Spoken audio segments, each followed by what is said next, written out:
Shalom. It's your brother Malcolm from the branch of GMS here in Chicago. Giving all praises, glory, and honor to Yahweh Shem Shai.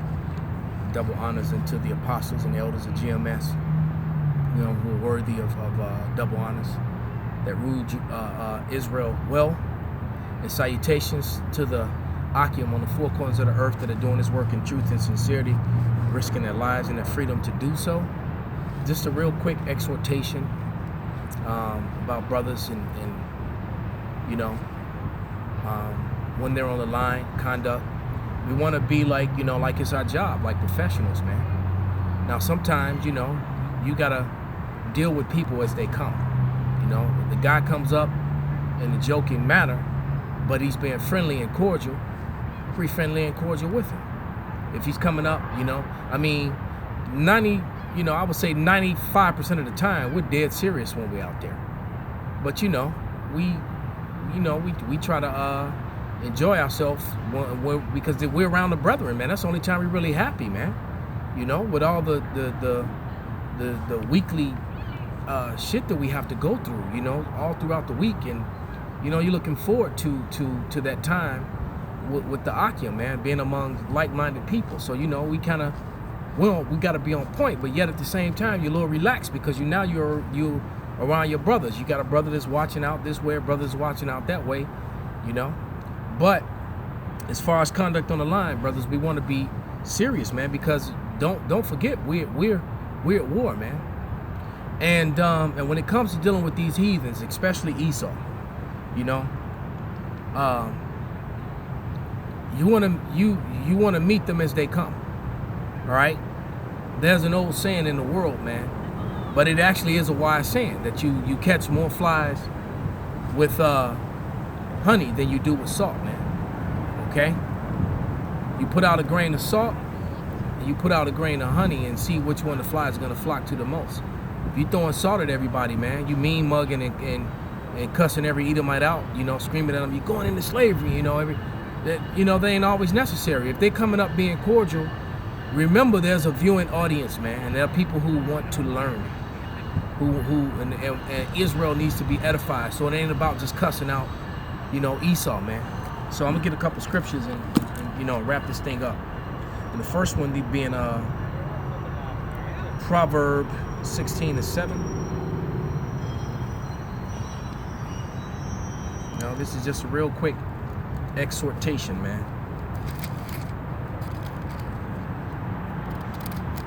And it reads, when a man's ways pleaseth Yahweh, he maketh even his enemies to be at peace with him. All right?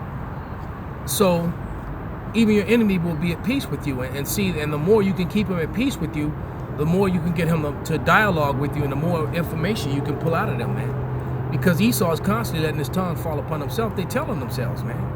But if you cuss them out and just offend them and they just want to leave and get out of there, or they feel it's hostile and they just want to leave and get out of there, where's the edification at? Right? You looking for views just because you cussed out an Edomite? That's the wrong mentality, man, and there's really no gain being coming from that. You want to keep them engaged as long as possible, just so you can bring out more scriptures, more precepts, more history to edify, man. All right? And another thing, too, if the Edomite is not using rude speech, you shouldn't. All right? But if they being an asshole, then you have to go ahead and cuss them out. But if they not, don't keep them engaged, man.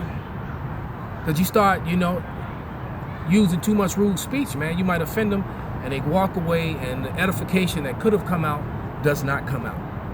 All right? You end up cutting short a lot of edification that could have came out. And that's what this is really about, edifying Israel, man. Okay? One more scripture, which is Matthew 10 and I believe 16. Matthew 10 and 16.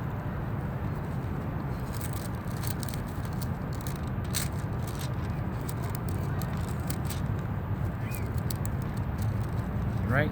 And it reads 10 and 16. Behold, I send you forth as sheep in the midst of wolves. Be ye therefore as wise as serpents and as harmless as doves. So we got to be wise, man, as a, like a serpent. All right, a serpent is ready to strike, but you also want to be harmless as a dove, man. All right, and with that, you can get, you can get the most extreme edification out, man, to edify Israel, and and to further condemn these Edomites, man. You give them enough rope, they hang themselves, man. But if you show them the rope, prior to it, and the reason I'm bringing this up is because, it's happened in my camp on the line many a times where I've seen brothers just, they all riled up and rah and start cursing out the Edomite, and then they leave. And it's like there's so much more edification could have came out of that, man. And then I watched a video with Elder Sakaram, man, who one of the first GMS videos I ever saw was with Elder Sakaram, man, and with his GMS gallows on the streets. And one of the brothers that teaches with one of the officers that teaches with Elder Sakaran was having a very peaceful dialogue with an Edomite, and whether the Edomite was sincere or not, it seemed like he really was sincere. The questions he was asking, he could have been an agent, you never know. But the point being is that there was so much edification came out of it, and they did not come at him so aggressive to where they were offending him, because what they were doing is exactly what I just described throughout this whole video. All right, they were being at peace with him. All right, and they were being at peace with him so that they could bring out the edification and bring out the scriptures. And they cut him with the scriptures. You don't have to be rude to them, because the scriptures would do that for you. And with that, I'm gonna say shalom.